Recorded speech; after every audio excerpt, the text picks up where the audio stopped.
Hey everybody, I'm April Diamond and welcome to Live with April Diamond on YouTube. It's good to be back and it's exciting to be back to interviewing.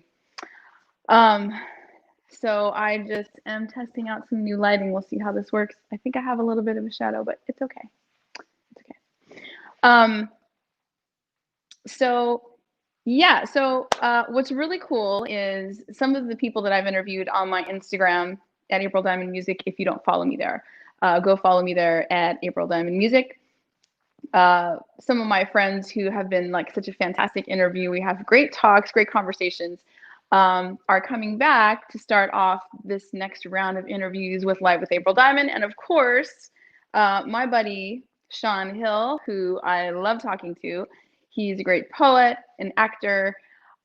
He does many things. He teaches people about poetry and how to write and to free up their minds. And he's a great human. He really is. And he and I have conversations. And every time we have conversations, we laugh. We get to the bottom of things. Well, you'll see.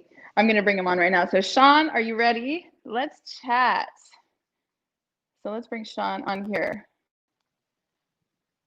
Here we go. Woo! Woo! Are we there? Are we there? I am so happy to be here. Oh my goodness.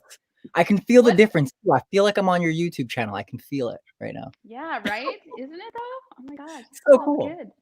Congratulations. What's up, my friend? Yeah, thank you. Oh my gosh.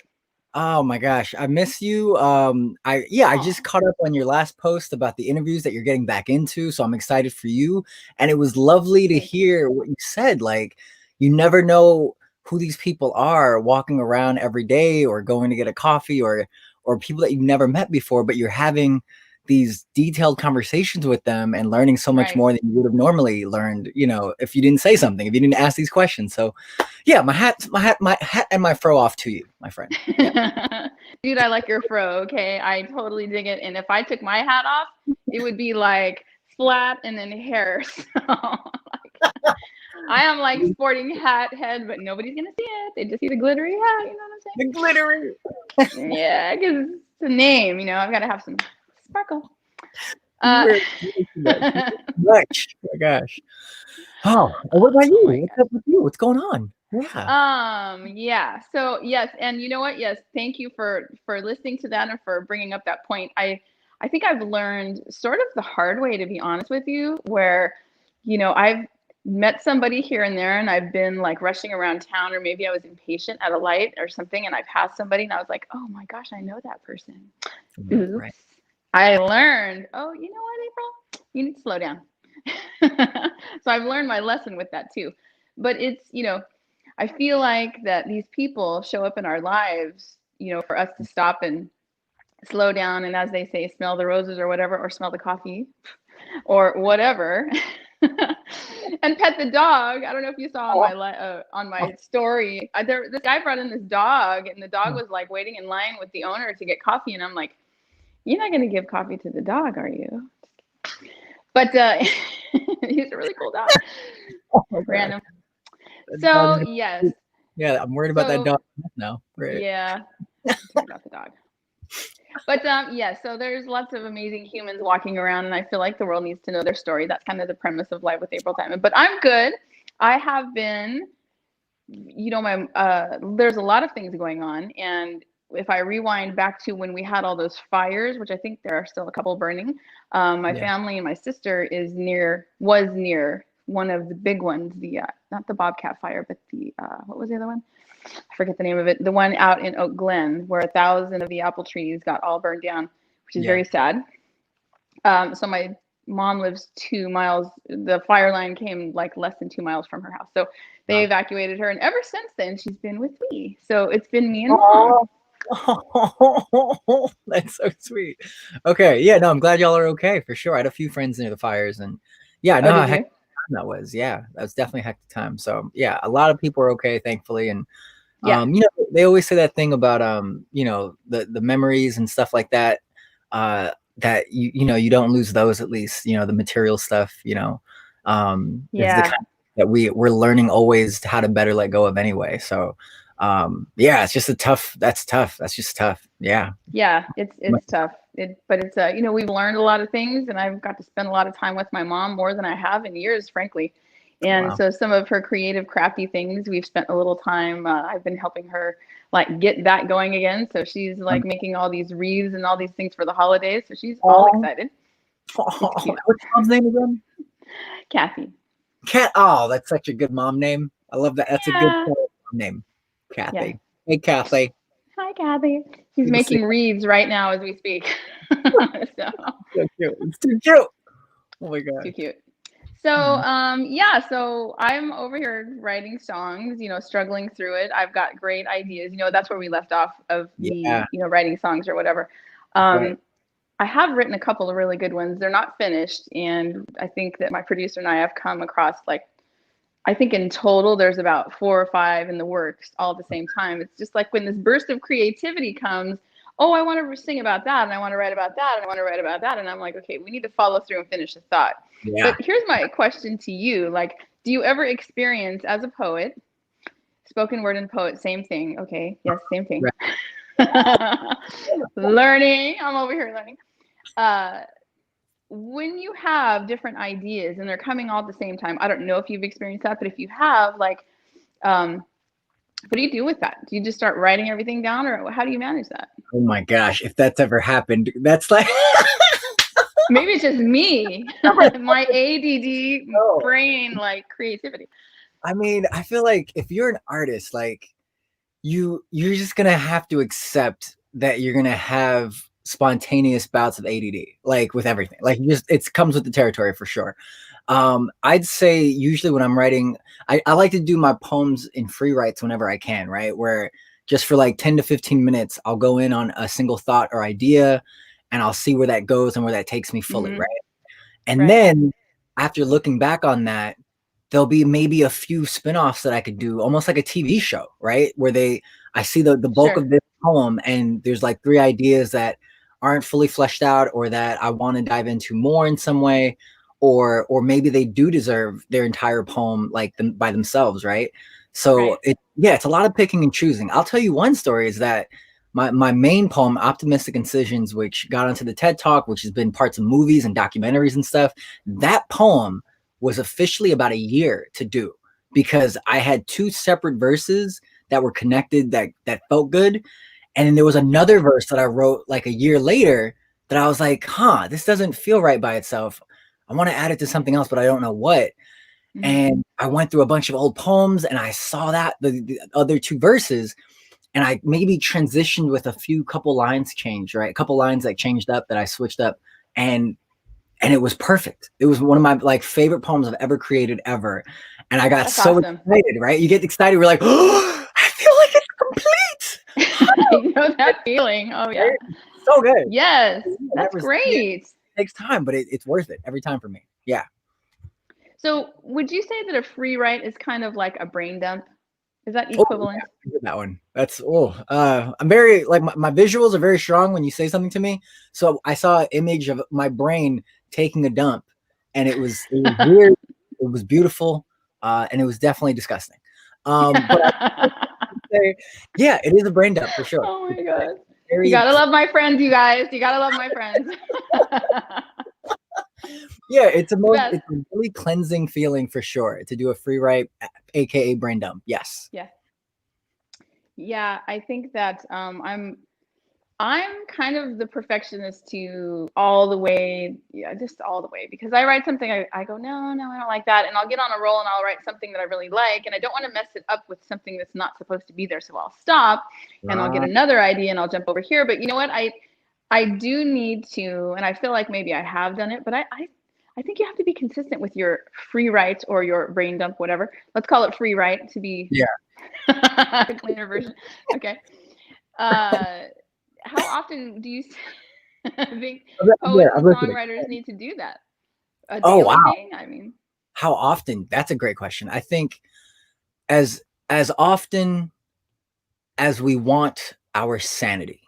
I think that's the best way to say it. Whenever it gets to feel like too much, I feel like mm-hmm. a free write is the way to go. Whenever it feels like your thoughts aren't being organized enough, or as an artist, especially when our emotions feel overwhelming, especially when we see Right. what's going on in the world, right? Mm-hmm. Anytime you feel overwhelmed or you feel like you don't know what to make sense of something, I feel like free writes, aka BDs, brain dumps. I feel like they're not only just this kind of exorcism of all these things out of you that you don't want in you at the moment, but they're Mm-hmm. also almost like a treasure map where Oh, at the nice. end of the free write, you can trace back your entire thinking process, your entire emotional thinking process as well, to the origins of it. And you just feel like you understand yourself better. You feel like you understand the world better. It feels like you understand your art better. Mm-hmm. You'll never know what comes out. Something artistic might come out of it, something literal and helpful and therapeutic might come out from it. So it's one of those things. It's as honest as you are, and it's as helpful as you want to give it energy. To be Sure. honest, yeah, got too Wow. deep. Sorry, I got too deep. Sorry. No, no, no, no, no. I like it. It's helpful as you want to give it energy too. And I think that that's so important. I think that, and I say this because I'm a voice coach and I train a lot of singers and I Mm, do speaker training too. yeah, And that people are very hard on themselves and they are very much, if I don't like what I hear, if I don't like what I write, if I don't like how that rolled off my tongue, if right. I, they just, no, they just, no, I can't do it. I can't. And people really cut themselves off really hard at certain points. But you can't do that in order for the creativity and for the greatness to flow. You've got to allow like all of that. So that I guess that's in conjunction with what you're saying. Like you Yeah, got to help yourself to be free to do that, to go deeper. I don't think you can go to deeper levels until you rewrite or brain dump or whatever. yeah. Well said. No, well said. Because the free write, when you do it right and it's done without judgment, without erasing anything yet, I do it without any kind of hesitation element to it, right? Where That's you just awesome. actually want to dump everything out, whatever it is, however it comes out, no judgment on Mm-hmm. yourself. And when I've seen people do that, especially the clients that I have, like they're always surprised at what comes out, kind of like a real dump. Let me stop. I gotta stop. But no, but more, but more sincerely, they're always surprised at the kind of thoughts they were thinking or the kind of things that they would say, and then there's that immediate reflection judgment that they have, and then I'm there as a guide, to let them know, like, hey, people have thought and done worse, right? But you've Sure. just thought this stuff. And it's okay. It's okay to work that out. And if some of that stuff you have done that's so awful or atrocious or whatever comes up, then it's also a great opportunity for you to not only be aware of it now, but that you can change it, that you can make amends, that you could redeem yourself if it was something so awful, or if there was a family issue or problem, right? And the kind of work that goes into my poetry workshops, I'm so attentive to the point where like I might be annoying, right? Like I'm so attentive to their body language, their tone, how they're feeling about what they're feeling about underneath what they're feeling. You know what I mean? Mm-hmm. Yes. Place with them where there's trust and that there's just the emotional support that I'm always going to give them. It takes away the edge or the cliff that they feel like they're standing on with their Mm-hmm. emotion. You know what I mean? So Sure. yeah, I think the more we embrace all of the emotion, all of the thoughts that you're thinking, and not judge them so harshly, then you could actually be, I'd say, more of the person you want to be, because you're not being afraid of the person you think you are, or that you think you're going to be. That you Yeah. should be. And if you're not that person, then shame on you. I think Right. we constantly punish ourselves. Yes. Um, Yes. Yes.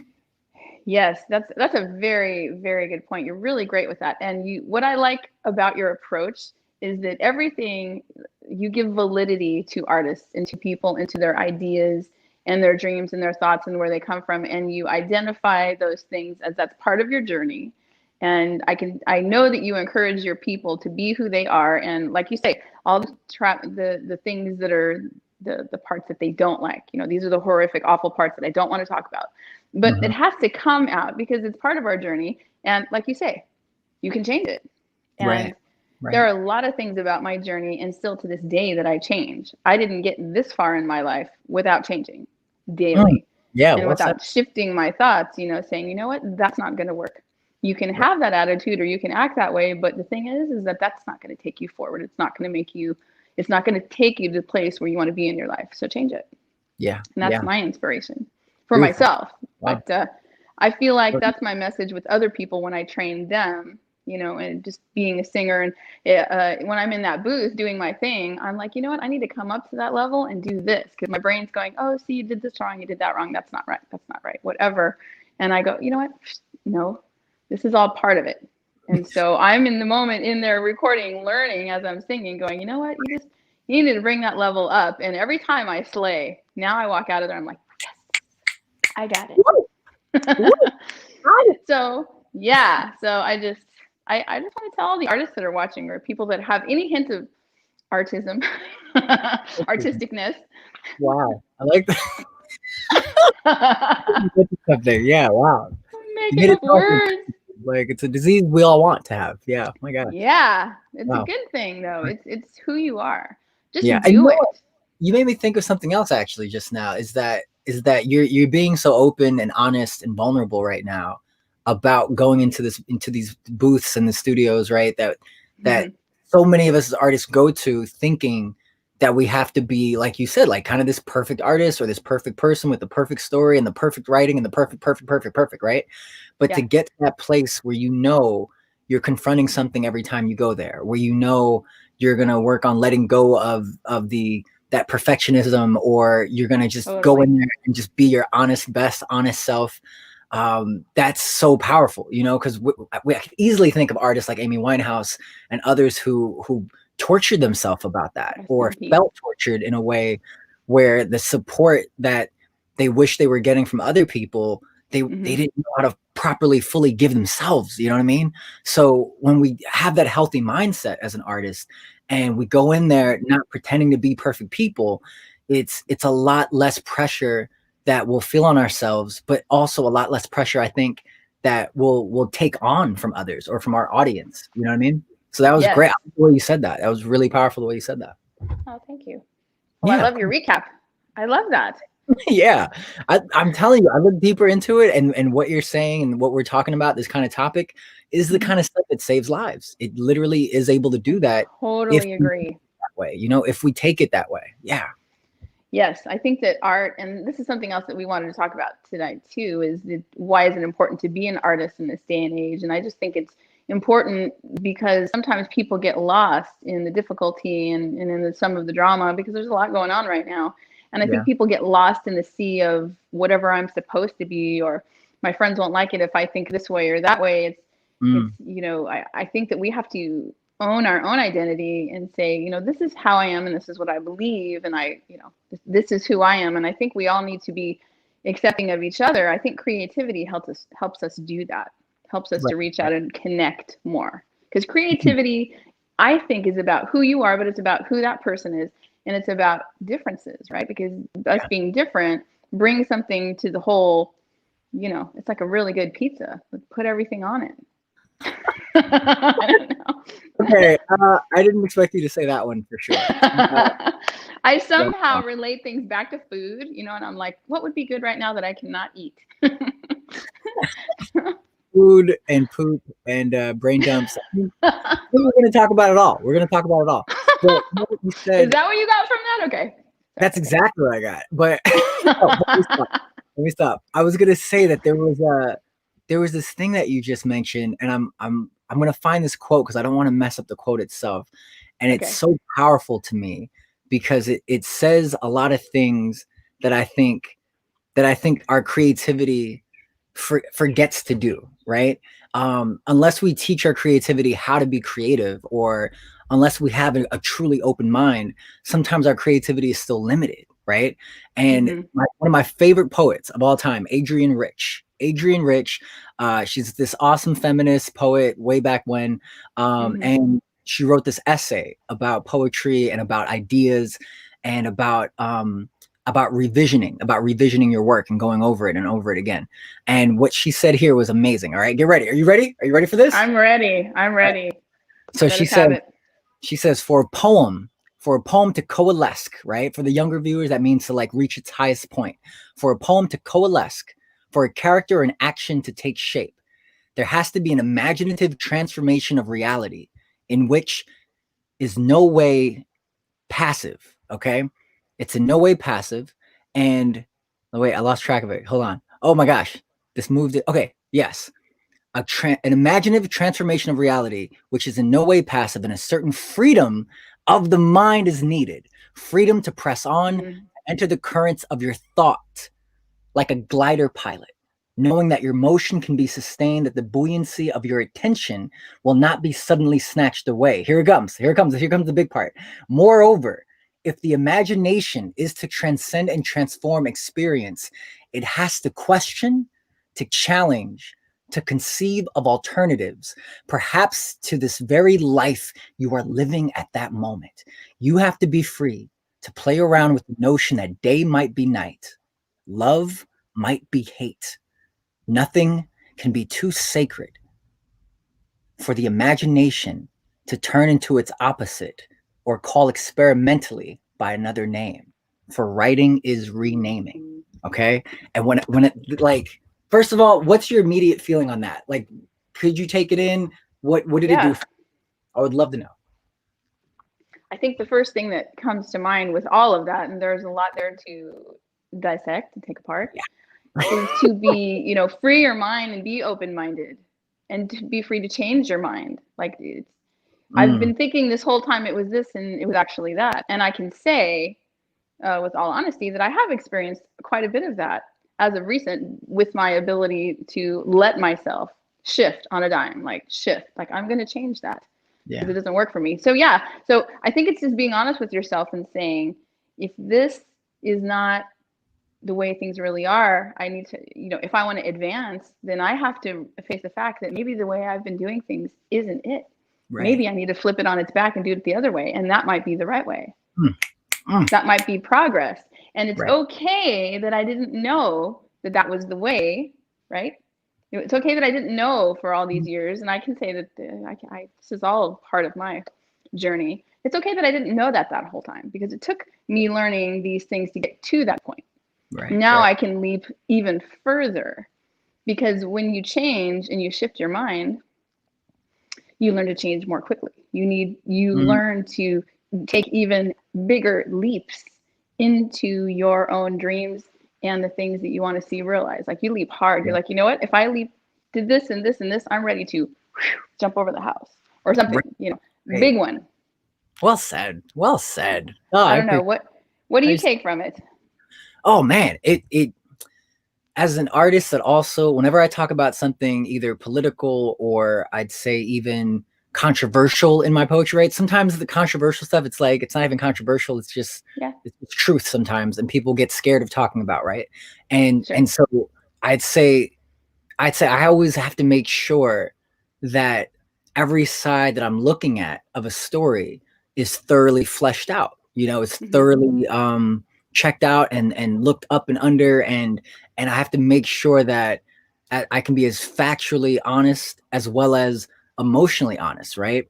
And that means I have to debate on whether I could be wrong about this topic, or if I'm wrong about the information, or if there's other information that had another thing about it that was connected to someone else that I didn't trust or I didn't like or something like that. And I have to get over that in order to get the truth sometimes, So I think if anything, it's a great combination for me. That entire paragraph about, I'd say about the empathy that the world needs right now, that we're still searching on how to express and use, properly with each other. Sure. And then the search for truth, and that factual search for truth, where a lot of us are trying to prove our own narratives right. And a lot of us are trying to feel good about our choices in what we're doing politically or emotionally or in the family or in the whole dialogue of race and things like that, where people are so afraid to admit something might be true on the other side of something, right? And I think with this kind of attitude as an artist, it makes us that much better artists. It makes us that much better truth tellers. It makes us that much better to dialogue about our art. And not just say, well, I just wanted to put it out there, and just see what happens. Like no, like the type of art that we need right now, especially, I believe, in my opinion, humbly, is the ones that have opinions that aren't afraid to dialogue in a respectful and loving way. Like that's what we need right now. And that's what we've been needing. It's time started basically, right?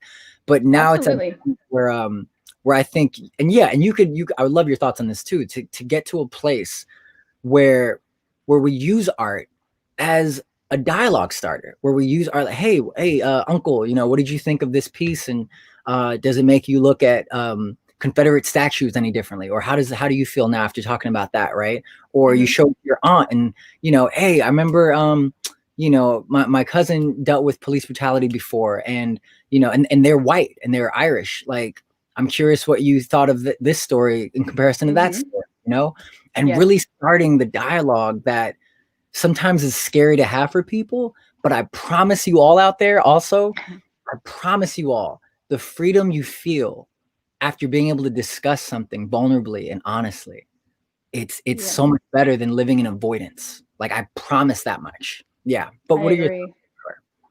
Absolutely. You are so right. You're so right about that. And I think I agree. And it's okay to ask the questions, and it's okay to disagree. You know, it doesn't mean I don't love you, Uncle Joe or Uncle Fred. It doesn't mean that you and I can't be friends anymore, Sean, if you and I don't see the same way.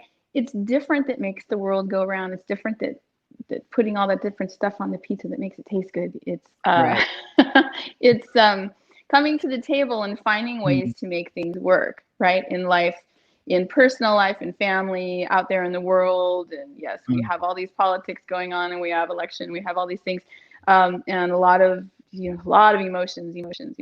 Yeah. And I understand, you know, that people feel the way they feel, and they come from different points. And I think the conversation that you're talking about, to open up conversations with people, is to open up conversations with people from different generations. Because somebody's generation that was maybe 30 years ago or more, they've been taught a certain way to live, right? And they've been taught a certain way to think. And that's how they, you know, but that's just how they see the world. And they're not bad people. It's just that they may lean towards the way that is not socially acceptable anymore. And you're like, you know, I love you, but you can't say that. It's like really rude. But they don't know that. Okay. And I think people get in trouble for saying those things. And I'm like, I can understand why that would offend somebody, but at the same time, I see where that person came from, and that's their frame of reference. And they haven't really learned how to shift that. And we're at this really interesting time in the world where things are advancing so quickly in science and in technology and communication. And, you know, we don't have to fly across the world. We can just come on YouTube and have a conversation. And there is a generation that still does not get how this all works. And even though they're looking at it, they're like, okay, that's not part of my life. But it sort of is. It's part of everybody's life. And it will be further more and more. So just, I think the more that we can have conversations, the more we can bring people in and, you know, help them to understand. We can bring understanding. Understanding. Oh, it's so good. Oh, it's so good. It's so good. So good. We need understanding. Yeah. And we need forgiveness. Yeah, forgiveness is big for sure. And I've noticed that with people where, for example, a friend of mine, and she's what can I say without giving it away? She has family in a way where she disagrees with her family on a lot of different things, politically, socially, all that stuff, right? Sure. And there was this moment actually, of which I kind of pulled the example from, where a family member actually did have a case of police brutality against them, and they were white. And they were trying to say, like, you know, you don't see me complaining about police brutality even when it happened to me, though. And I'm not trying to blame all officers and stuff like that. And then my friend, bless her heart, she admitted this to me directly herself. So I'm not just making this up, right? She said that empathy is something that they're trying to use more of and get better at. So in that moment where I would have said, hey, I never knew that about you. Oh, I'm so sorry to hear that. Like, do you want to talk about that you suffered at the hands of police horribly? She was like, well, that proves my point then. And she went on a whole tirade against them, still trying to be right about the whole situation, right? Okay. And I felt like it was such an opportunity missed, right? To have that kind of forgiveness and empathy mindset where, oh my gosh, like to even understand that about someone else, that they're having this pain they've never talked about with you, and that it's affecting their perspective on the current situations right now. And to even see that, to be able to see that objectively and concretely, that, oh, they're hurt from this, and now they're not going to care about other people that are hurt from this. It was such a clear point of view, right? And I feel like right now she's doing that work, and they're doing that work right now of like, for example, like, we're doing more book clubs, we're doing more truth and reconciliation workshops, there's more nonviolent communication workshops. I just attended one recently because I want to get better and better at controlling my emotions when I talk to people, and to get to a place where, oh my God, I'll tell you all about it if you want, but to get to a place where we're all open enough to say, hey, I don't know how to communicate perfectly about this, but I want to know how. But I want to not offend my family member or my friends. And I want to keep all my friends, like you said, to still be friends with everybody. But you got to talk about those elephants. They're in every room. These elephants are in all these rooms right now. Let's talk about some elephants, right? And so are pizzas. Okay. Are you just hungry? Is that what I don't know. I talk about food I can't eat because I'm dreaming of it, but I'm not going to eat it. Okay. Okay, anyway. Yeah.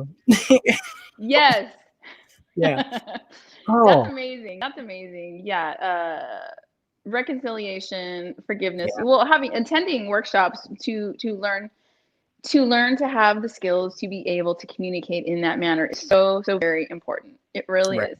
And there are some things that I've learned on my own, just, in life, and having conversations with people, and having great teachers in college, and having great pastors and people in the churches that I've attended as a kid and growing up. And, there's some things I completely agreed with and learned so much from, and some things I was like, I don't think, I would form my own ideas or whatever. But I think I was blessed to have people that were very diplomatic in my life and they mirrored behaviors to me from different points of view, showing me that it's okay to, this person thinks this way, this person thinks that way, and it's okay to be open and honest, but we all still love each other, and people are more important.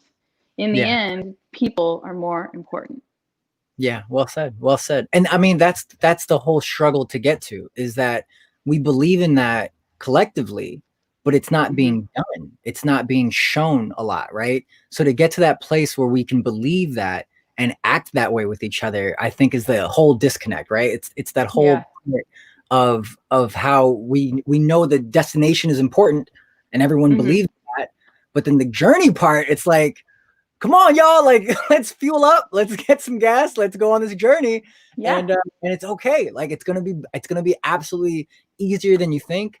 It'll be tough for sure, but that toughness of it, I think, is what a lot of people forget. It's like a muscle. It's like an emotional muscle that gets ripped apart, that gets torn away, but then it gets that much stronger and much more resilient in the future. And you can handle that much more because you're not so we're not caught up in the things like self-pity or in the ego battles that we want to win and be right like that, but we're starting to see people fully as people. And I think that's the biggest direction we're headed towards now, is that we're seeing people fully and we're seeing them beyond race, but at the same time, including their race, instead of saying, oh, yeah, no, I don't see colors. Everyone's the same to me. It's fine. It's fine. Everything's fine. Everything's fine. And it's like, everything's fine. Why are you yelling at me? Is it what? Yeah, exactly. It's that point. And I appreciate you so much for even being open and honest about even like in religion even. And a lot of religious people are waking up. A lot of people that have a strong faith are waking up too and noticing that sometimes their pastors are avoiding certain topics or avoiding certain subjects, or they're praying for, the military and 9/11 responders and things like that. But then they leave out the victims of police brutality, or they leave out the victims of people that were just framed or horribly, illegally treated. There's even more inmates that have been released under the Innocence Project that were just illegally incarcerated for 7 years, 10 years sometimes. They didn't get to see their kids grow up. You know what I mean? Things like that. I've heard of those stories. Yeah. Yeah. It's amazing. And then people still think like, no, the justice system, it's just every now and again it's messing up. Like, no, it's happening a lot much more, much more than it should. And it's okay to say that, yeah, we need to fix that and make it better. Right. Because I think that there's... Yeah, go ahead. Yes. I think that there are, when it comes to that, I think there are individuals. I believe in people. Let me say it like this. Yeah. I believe in people, and I think on the whole, people are good. And I think there's some bad eggs out there that kind of spoil it for the rest of us. Meaning, if one person in our particular culture or religion or these different places, does something like what you're talking about, like the police brutality and these different things, when maybe you have a group of people and they're all really good people, and then you have a handful or two or three that are kind of spoiling it for other people, then you have some people taking that perspective of, oh, well, then everybody's bad there. It's like, well, no, maybe not everyone. Maybe there's some really good people, which I know that there are out there, doing the right thing. So it's really, I think having the conversation is good. I think having the conversation, and I think belief and believing the best, I've always functioned from the frame of reference of focusing forward and always believing the best of people. Like always, you're doing this now, but I know you can do this. Because as a coach, as a singer, I'm a voice coach. My job of, encouraging people to be, great at what they do. A lot of times people will tell me, oh, this is terrible, that's terrible, that's terrible. I hear all the negative because our brains are wired for negativity, that kind of thing. And I'm like, no, you know what? I see greatness. I see good. I see power. I see the best in you. And that's why you need me to show you that. And I think we need to show the world that. Let's show the world the good. Yeah. Yeah. And for the bad that's out there, let's tell them, look, you should watch the good. You could learn something from the good people, okay? The ones that, and we'll forgive you. Ooh, that's hard. Okay, that's a hot button right there. We got deep just now, because oh man, how long are these interviews? Because you know what? We are not on Instagram. This is YouTube. You could go like all night, except for right now. God. My phone is plugged into charge and the power strip's not on. You go ahead. I'm going to turn it on. Just for the people specifically, and this is again a great conversation started to happen, and I want to make sure that in terms of the viewpoint you said, right, I'm including it in my viewpoint, right, so that I absolutely believe that most people, if not all people, are good and good-hearted, good-natured, and there's certain things that either their viewpoint, their perspective, their childhood, their a number of things can make them do horrible things or terrible mistakes, all that stuff for sure. So however many of these bad eggs, these bad apples and all that kind of stuff exist, that's never been the point. Like, it's the fact that there's any amount of bad apples that can ruin hundreds of people's lives a year is something that we all aren't comfortable with. When a doctor is called a bad apple and they commit botched surgeries and they are killing people, we don't say, oh, there's just a couple of bad apples of those. No, that doctor gets fired, gets arrested sometimes, depending on the severity of the crime or intentionality of it. It's so many worse things happen to other people if you're at a restaurant and you get food poisoning every time you go there, right? It's like, don't go to that restaurant. Don't go to that restaurant anymore, right? So to include the idea that even then, and police, again, it's a perfect example of something that in my studies of it and the issues around police right now, as an artist, for me to talk about it, I had to learn more. I had to research more. So this, again, for all the artists out there, don't hold back from that research. I'm about halfway through this interview about police from Vice News, where they had about 8 or 9 police officers from different counties discussing police brutality and discussing the case of George Floyd. And so you hear directly from police officers about the amount of corruption in their own places, right? In their own places of work. They talk about the kind of officers that have been reprimanded softly, or the ones that don't get reprimanded at all. They discuss these things in a way where these are police officers saying this. Like, this isn't my opinion, right? And you that's really great. Harder, right? You look into this even harder, April. Let me tell you, if there's whistleblowers from police, and then the police force, the police chief or somebody says, no, that's not how we do things here, and the whistleblower gets fired or moved out, then that's an issue that's a lot more than a bad couple eggs, right? It's an issue where we have to really look at it objectively, where some police forces are doing everything right and they're doing great jobs. And then there's other ones that are not doing that. And to be okay talking about that on a case-by-case basis, but then still seeing how much collectively is happening. All right. Like that's the biggest thing. There's 30,000 easily cases of police that were decertified, and there's a whole database of every reprimand they have. That's 30,000 police officers. If I pick up a thing of eggs, by the way, which I don't eat eggs anyway. But the point is, if I did are you vegan? Right? Or some apples. I'm plant-based. I don't want to scare people with the vegan word. Good for you. Scared of the word vegan. So we'll talk about that a whole other time. Okay, we'll do another vegan. But if I get a batch of apples and 3 of the 10 are bad, what? Like, that doesn't make me feel good. Like, that's not a good deal. You know what I mean? So again, I understand.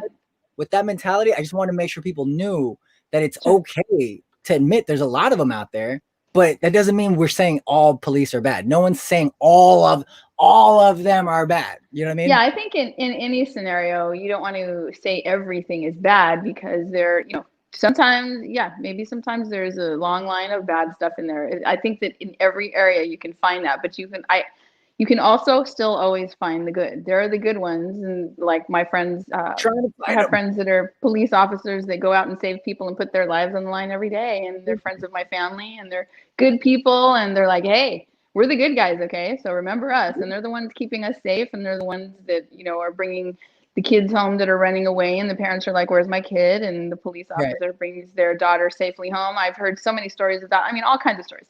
So, April, hey, hey, what if I told you that same cop that brought a kid home safely could be the same cop that shot someone illegally or was recorded saying something racist?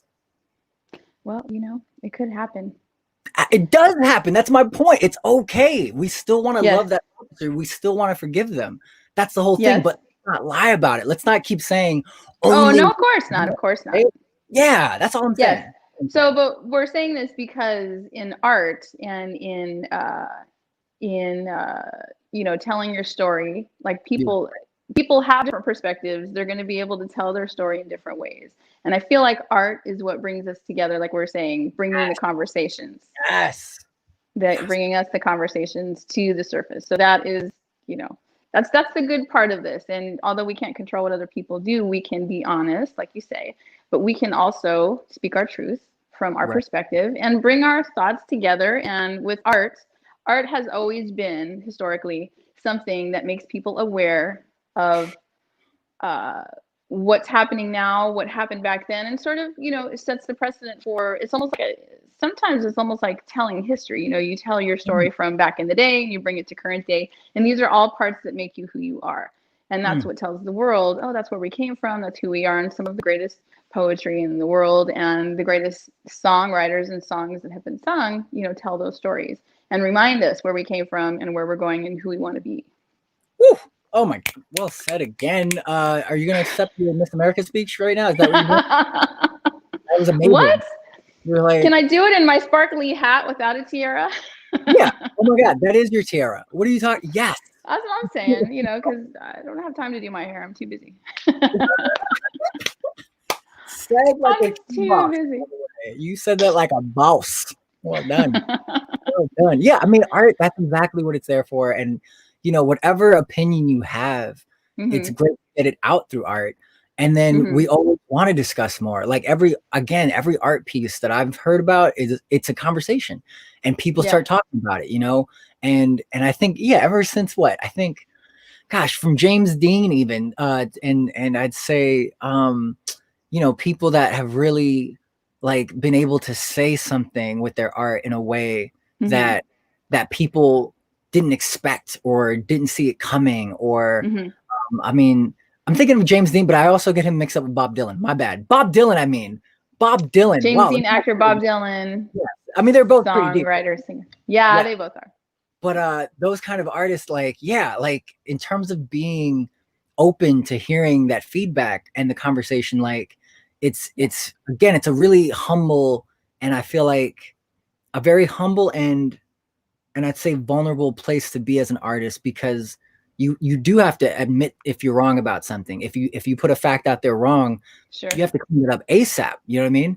And we're fallible, so it's great to be able to say that and know that as an artist. If I ever told you a fact and I was like, oh, actually, that's not true. I'm sorry, right? I'm Yeah. like so happy to admit that, because I'd rather Yeah. have the truth out there than a lie. Of course. Right. Yes. And sometimes the truth is hard to find because I mean, honestly, yeah, it is sometimes, but then April, I'm not gonna lie. There's stuff I'm debunking that takes like 3 clicks. I'm not gonna lie. There's stuff where I'm like, there's stuff like, and it's the same kind of narrative too, which is amazing. Sometimes, especially politically, you can go back through history and you could see that they even used to call Martin Luther King Jr. a communist. Can you believe that? They used, people that love Martin Luther King Jr. now, right? It's like, but a lot of people, he was not even, I remember his percentage rate of approval back then was around 30 or 40%, something like that. And that's mainly from a white population that was surveyed, right? So to get to a place now where the majority of white folks love and admire him and love nonviolence, right? Yeah. But then ignore certain parts of what was hated about him and people didn't like about him at that time.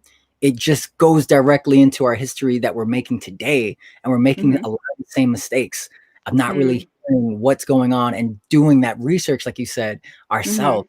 That research honestly and look at both sides again. April, it's a game changer. It's a game changer.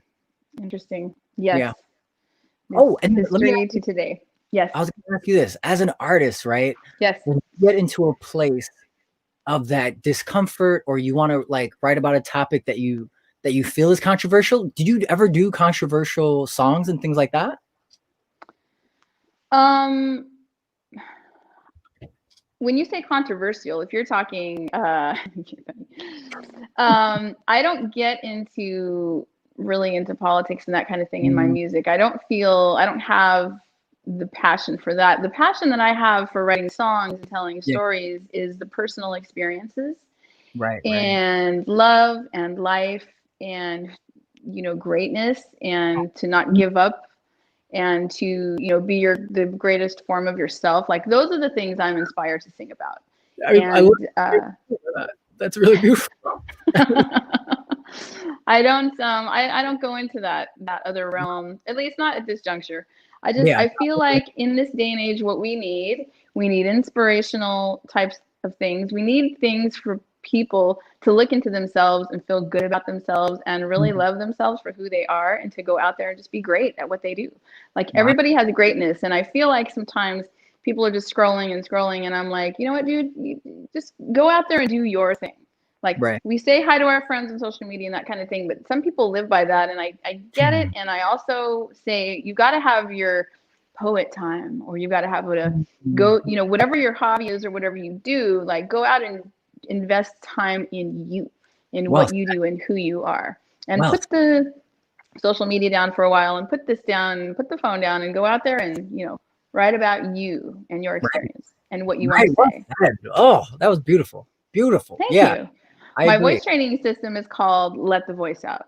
And I teach people to have, you teach people to have a voice too, because you teach people to let their voice out in the poetry and in, how to access these different things.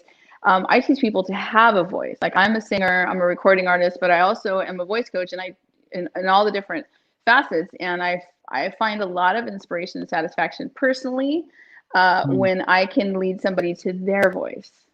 Does that make sense? Like, finding your voice, finding how you sound, your self-expression.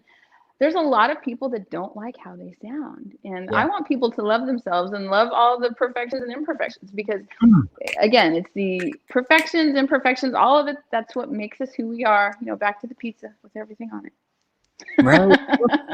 Just love it all. Yes. And you know what? I'll popcorn on that a little bit, because I do love popcorn as well. Me too.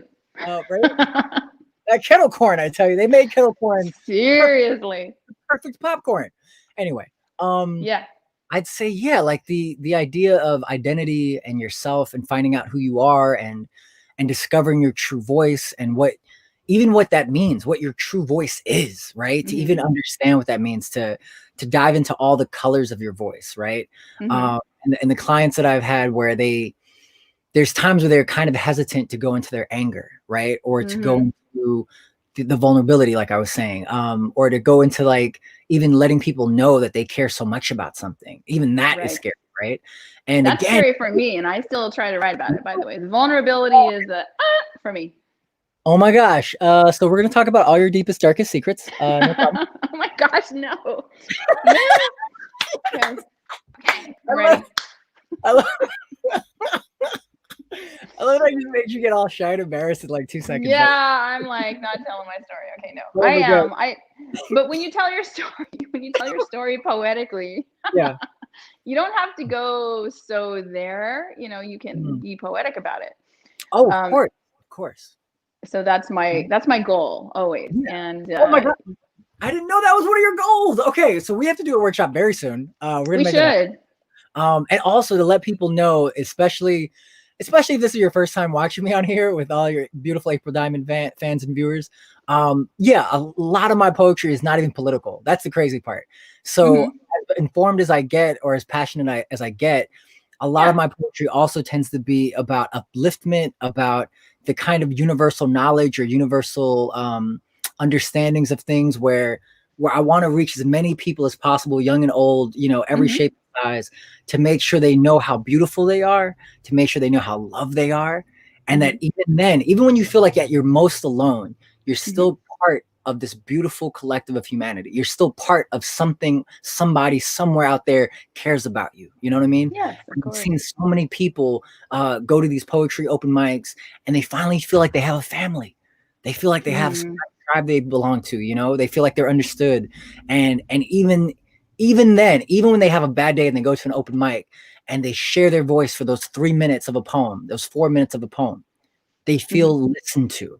And I think that's one of the biggest takeaways from poetry, is that you actually formulate your thoughts, your emotions, and condense them into one thing where you actually feel listened to, April. And I don't get tired of that. I don't get tired of seeing that, being a part of that, promoting that anytime. It's that's because you found your tribe, you found your people, you found the ones that understand, you know, you in what you do, and having that connection. I think people crave that connection of just finding their tribe, finding the ones who, you know, are the ones that you connect with. Like you'll meet somebody, like, you know, me going out to coffee and going, hey, I just met this person. Some people that you meet are like fast friends. Like, hi, we've been friends for like 5 minutes and I feel like I know you. You know, I have those a lot where I'm just like, man, it seems like we've known each other for so long. But finding your tribe and connecting with that really, I think, contributes to the art, but it contributes to people personally, you know, making them feel better about themselves. Like, oh, see, now you feel the way I feel, so I'm not crazy. I'm not like the weird one.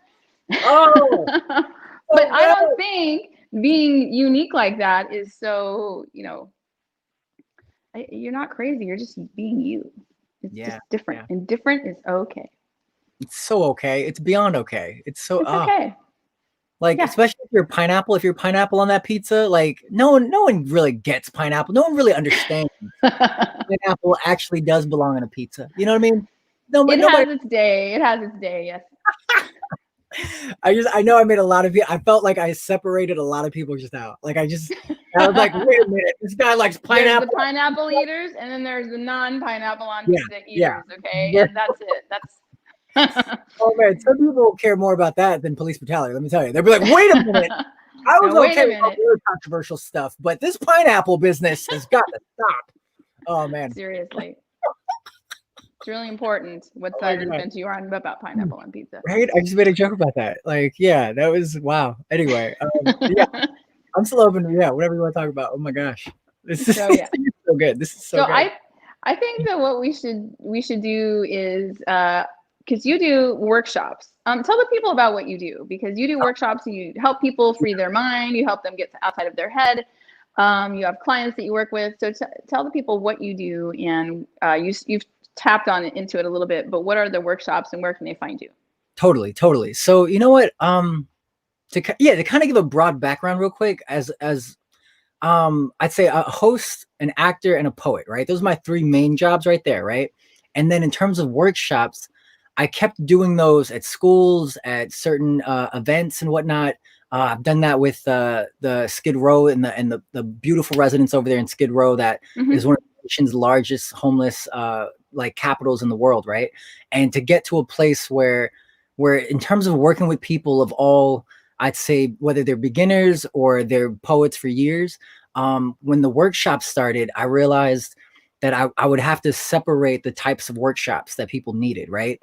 So sometimes people just want to talk about stuff and get ideas out, and then they're okay to write on their own time. Sometimes I'll guide them through writing their own poem, formatting it, shaping it into something that they do want to share with the world. And then there's other kind of workshops I'll do where it'll be very topic-based type of workshops, right? So usually at schools or colleges, I've worked with slam teams before and poetry teams that have gone on to win, like, you know, quarterfinals and things like that and big stuff, right? But to get to a place where their focus was a certain topic or relationship or social issues and things like that, I can also work with those people that want to fine tune those kind of poems or those kind of even speeches sometimes. Like I've been asked. I've also been asked as a creative consultant for a couple of boards that I'm on. And so to get to a place where if they just need creative ideas or brainstorming about something, I kind of do all of the above, right? And I'd say my number one clients are usually people that know that poetry can offer them something, that they know that they always feel better when they write, but they never got into it more, right? Sure. And I'd say also a good group of them are the kind of people that, that they want to feel more unapologetic about existing on this planet, you know, and they see people that do poetry as having such confidence in their voice and who they are, that they just want to tap into that too. So whatever people want to dive into, I'll makeshift a very good workshop program for them. I have it on Patreon. I have it on my website at letsbendreality.com for sure. And you could see the list of workshops. And sometimes you just want to get like revved up about life. You know what I mean? So I have one called Ignite Your Inner Arsonist, right? And it's like to spark a fire within yourself. That's like one of my favorite workshops. Usually the one that a lot of people go to. So yeah, I'm almost about ready to start a new wave of workshops where I'm going to accept about 20 to 30 clients a week and try to see if I can even like plot that out nicely with all the other projects I'm doing. And I really give back more right now, especially with workshops. So I'm glad you asked that. That was great. We didn't even like rehearse that. That was great. Thanks. We never have to rehearse. We just chat. It just all happens. So that's true. how it is with all of my guests. It's, you know, people ask me, what are you going to ask? I'm like, what do you want to talk about? I'm just really free about that. You know, it's because I like to focus on you and what you do. I feel like, again, as we started this conversation, I feel like people need to know who you guys are and what you do because you do such wonderful things, because you're such a wonderful person. And I know. And you have a great fro. I'm jealous. You're so nice. God, April. I try. You're so sweet. No, you succeed, okay? When I give a compliment, hard sometimes, by the way. Thank you. Like, you're a Thank great you. person. Care about people. You actually look like you're listening when you talk with people, and that's not easy to pull off, my friend. That's not easy. It's true. I did hear what you said. I have to be honest, though. There's a lot of truth there that I need to unpack. Yeah. I need to go like, please send me those references because I would love to see those links, and I would like to, you know, absorb more of that because that will help me in my journey. But let's come on here and like write some poetry sometime. Ooh. Like legit. And let's have other people, and we'll advertise it a little bit. We'll have people come on here and write some poetry. And hey, if you dare, I'm gonna sit here and write some too. I'm gonna be like, here, never mind. Again, I always even say, like, when I do my public free workshops, right? And you hopped on there a few times. Actually, it was so great having you even for those few minutes when you were able like to hop on even for a minute, and you're so busy. So to even have these public workshops, I'm up to like day 70, I think. I started doing free on my Instagram, and we got up to day 70, and I had to take a break. There was like a couple of deaths in the family and friends and stuff like that, and so I was like, whoa, let me slow down right now. Oh, no, thank you for that. It's fine. Thank you. And then we got to a place where I'm going to finish those 30 days for sure to get to 100 days. And the workshop that basically it became this thing about how to find inner peace and world peace. And that's the focus of every free workshop I've been doing. Nice. And it was working beautifully. It's been working. And some people are still writing their own poems. They still check in with me and they still say like, well, I just wrote this not too long ago. And I'm just so happy that it's still carrying the weight that I wanted it to carry, you know, these workshops. I definitely plan on doing more of the free ones for those that can't afford me or whatever. Like, that's fine. Like, I still want to give poetry no matter what, I love that. I love that about you. I love that you're for all the people and that you want to help them realize that. So follow him on Instagram. I gotta be the other way. The camera's this way. You're over here, not over there. Follow Sean Hill at Let's Bend Reality. And it also, it's all letsbendreality.com, Let's Bend Reality on Facebook. On YouTube, actually, yeah. On YouTube, Reality. I'm right there with you. And I'm still building up my YouTube platform too. So I'm excited. Any subscribers of April's, you're friends of mine already. Absolutely. Get on over there, and you can post this on yours too. So we'll just double up, my friend. But yes. So let's do that. Let's do some poetry on here, and we'll challenge people to come on here and do some poetry, and let them put that up there, and I'll do some, and I'll show you my paper. Yes. I'll show you my paper. Okay, so this is what I wrote. Okay, never mind.